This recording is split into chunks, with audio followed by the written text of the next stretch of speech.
New Year to all of you. Today I would like to talk a little bit about Christmas in Austria.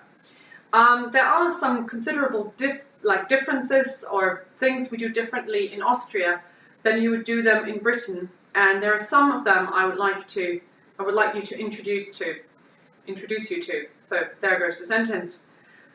The first thing I would like to show you is the traditional Advent wreath in Austria. So this is a wreath made out of fir tree boughs or other trees and pine trees, and you have 4 candles on it, and on every Advent Sunday you light 1 candle, and in the end it's 4 candles. And I know there are only 3 burning, but if you have a closer look you can see that one of my candles is already completely burned through, and I don't want to light my Advent wreath, so I've decided against lighting it. But the idea would be now that you would actually have 4 candles lit and burning. And it's quite interesting because normally you have the 4th candle pretty much in front of, like, before Christmas happens. But this year Christmas is on a Saturday, so, well, Christmas Eve is on a Saturday. And so it is like the longest distance possible this year between the 4th of Advent and the actual Christmas Eve. But yeah, so this is what people have. There are modern versions of it now where you don't have like fir tree anymore, but you have, I don't know, little pebbles or little glass bubbles or things. There is actually no limit to creativity, but this is a pretty traditional one. 4 red candles and some decoration on the wreath, but it's quite simple actually. And there is a German saying going, like a poem going with this Advent wreath, and it goes as follows: Advent, Advent, ein Lichtlein brennt, erst 1, dann 2, dann 3, dann 4, dann steht das Christkind vor der Tür. Which translates loosely as Advent, Advent, a light is lit, or a candle is lit. First 1, then 2, then 3, then 4, and then the Christ child is in front of your door. And now we'll talk about the Christ child a little bit later. But yeah, so this is the Advent wreath, a tradition that I have not seen in any British household while I was there, and I don't think British or American people do it actually.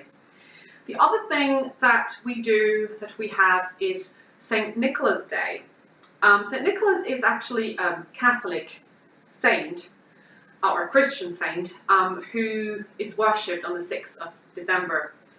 And Santa Claus and Father Christmas derive actually from this St. Nicholas. But he doesn't come on the 24th, but he comes on the 6th of December in the morning, or the 5th of December in the evening. It's like some different traditions in Austria, but generally one of these 2 days. And the children, they get a goodie bag, or you can put your boots out and St. Nicholas will put something lovely in them, and you get little toys and a big goodie bag of. So this was my goodie bag this year. So you see it's like a red bag with a St. Nicholas on it, and it's empty now more or less, but it was filled, it's crammed with sweets and lovely things that you like to eat. With the Christian traditions, if there's a good thing coming, there's also a bad thing coming, you know. It is always about punishment and reward. So the good children have St. Nicholas visit them, and they get toys and goodies and all good things. But for the bad kids, there is something called a Krampus, or Krampus in German. It is a very hideous looking creature which looks very satanic. And he comes with his rod and he hits the children, and they just get coal in their stockings or in their little boots. And he's a very frightening figure to scare little children. And they have big cow bells on their belts, so you can hear them approaching. And you know, oh, if there are campus are coming, you have to run away. And so yeah, so that's another way how to traumatize your child during childhood. But yeah, it's a still very well established tradition in Austria to have St. Nicholas and Krampus. And Yes. So the next thing I would like to talk about is the Christmas tree. I think we could not, neither of us could imagine to have Christmas without a Christmas tree.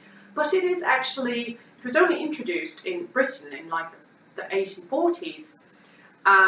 But initially, it comes, most likely experts agree, from Germany. It was first mentioned already in literature in the 16th century already. I think it was 1521, so early 16th century. It was already mentioned in literature that there was a Christmas tree, which was decorated with little puppets, straw puppets, or sweets and bakeries. You know, it's like little things you can buy at bakeries now. Little nice, I don't know, vanilla Gipfel, which is like a vanilla cookie biscuit, and you could put them on the tree.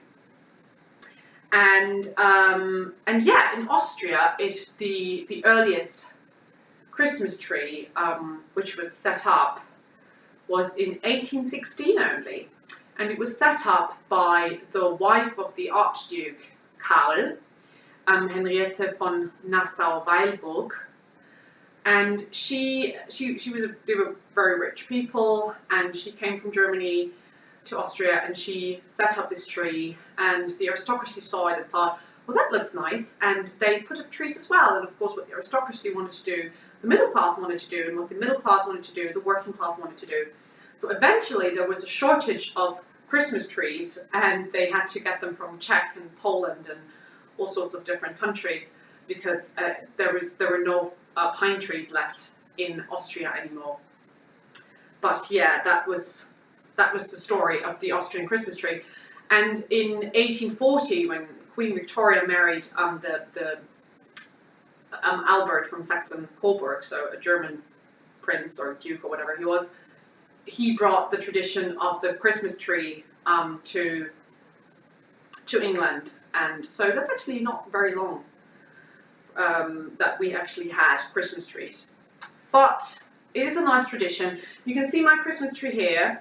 It is not a prime example of an Austrian Christmas tree. It's very American. It's very overloaded.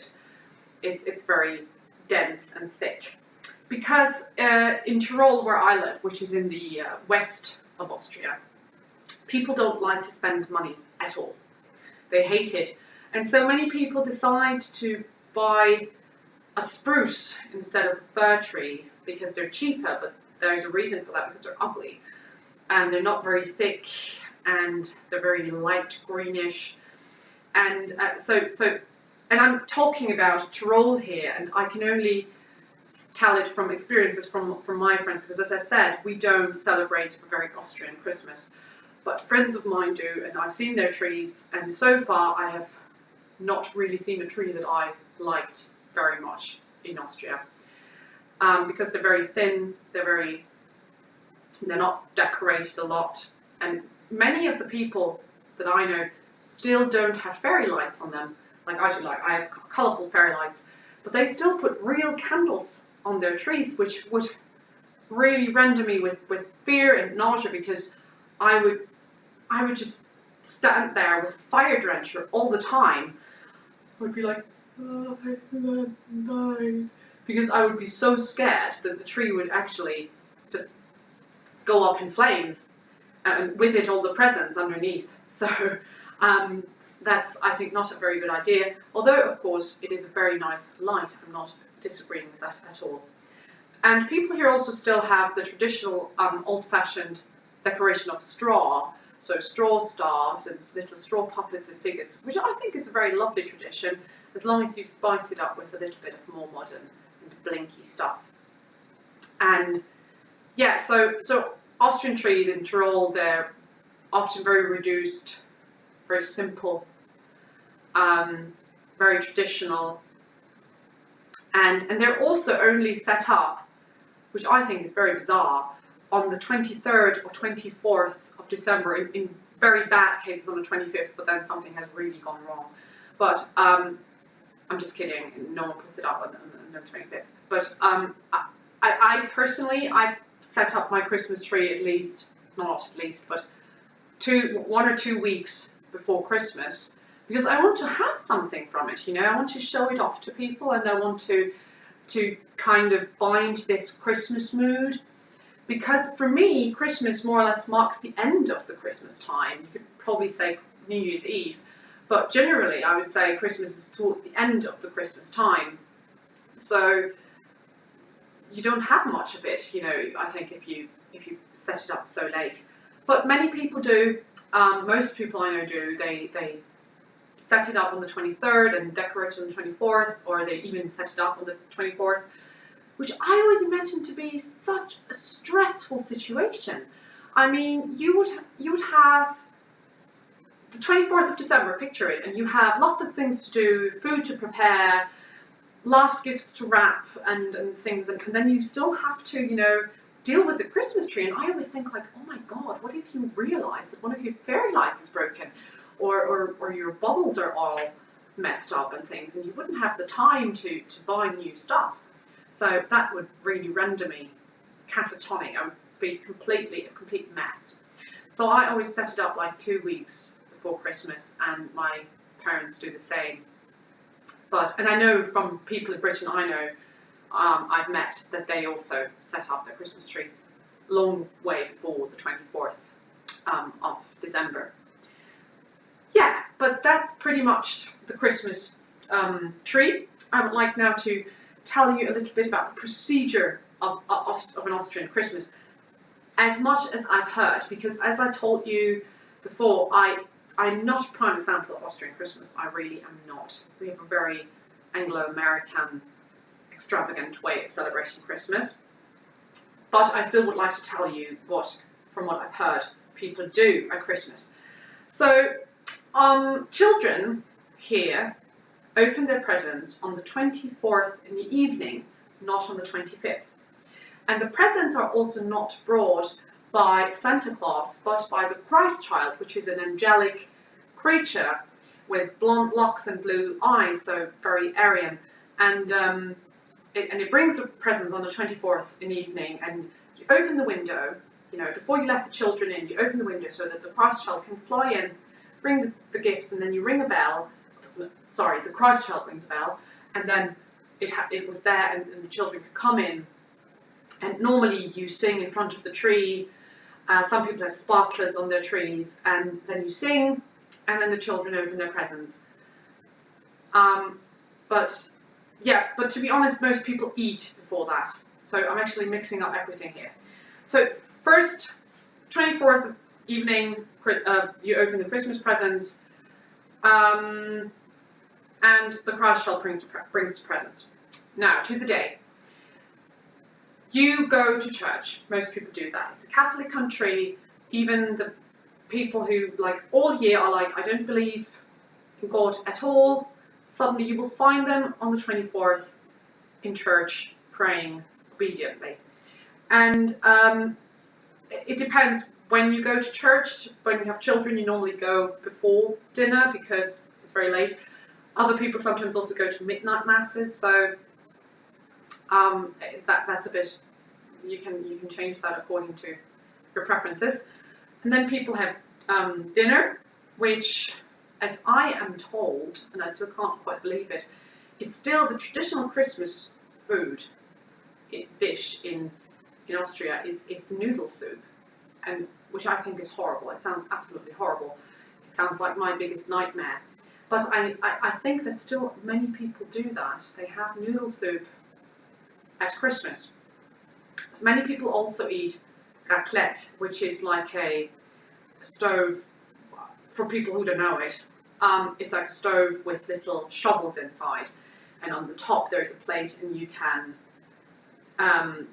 can grill meat, and in the little shovels you can put all sorts of things in, like potatoes and cheese and things. You put it there in this thing, and it melts, and then you eat it. So very nice. That's really nice. That's what we do at Christmas. And then they have dinner, and then sometimes you go through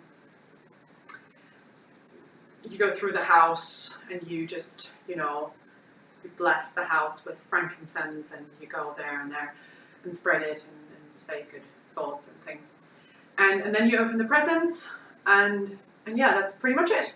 And then on the 25th, you often go to your grandparents and visit people. And also to sum it up, before I come to my personal Christmas, on the 6th of January, Epiphany, normal people throw out their Christmas tree. So from the 24th of December to the 6th of January is the time where you have your Christmas tree. Unless you're me, because I get rid of my Christmas tree in March, or whenever it dissolves itself, whichever comes first. So yeah, so that's the traditional Christmas in Austria. And I hope I haven't forgotten anything, otherwise you can comment it, because I might have. So for Christmas at my home, to quickly sum this up, is a little bit different. So we also celebrate on the 24th, but we have something, kind of reenact the shepherd's search for the Jesus baby in the manger. So what we do is my father takes some of these graveyard red lights and he makes a path with them, which should, kind of symbolizes the shooting star that led them to the manger. And then like 15 minutes later we follow with the dogs and everything and pack, and then like everything in tow, and then we follow these candles, and my dad settled somewhere in the woods with a little porcelain or clay Jesus baby that we have, and then we sit in the middle in the quiet forest, and we sing Christmas songs around little Jesus baby Jesus, and then we return home and my mother prepares everything, and then we open the presents. We do that before dinner because we just behave like really stupid people during dinner if we cannot open our presents first. And so we open the presents, and we do it also very slowly. Oh yeah, before we open the presents, we also go through the house with frankincense and sing Amen very loudly. And then we open the presents one after the other. We're very strict with that. It's not like everyone is just opening the presents at the same time, but you really do it one after the other.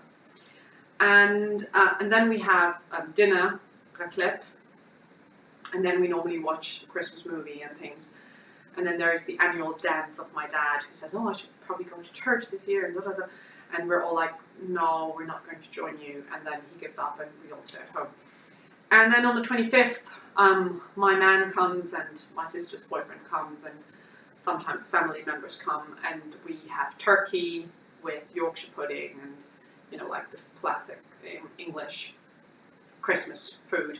That's what we have on the 25th. And yeah, so that's pretty much everything to say about Christmas in Austria. And I mean, I love Christmas, I really do. Austria is, I would say, it's on the lower side of Christmas obsession, which is one of the reasons why I love being in Britain, because people are very Christmas obsessed. But they have really nice traditions here as well. And yeah, right.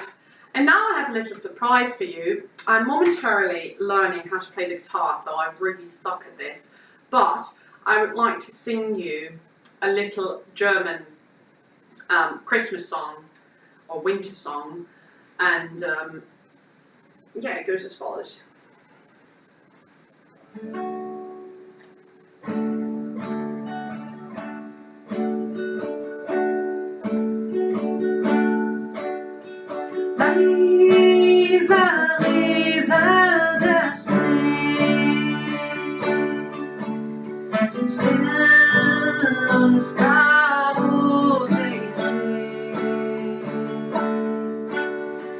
Weihnachtlich glänze der Wein.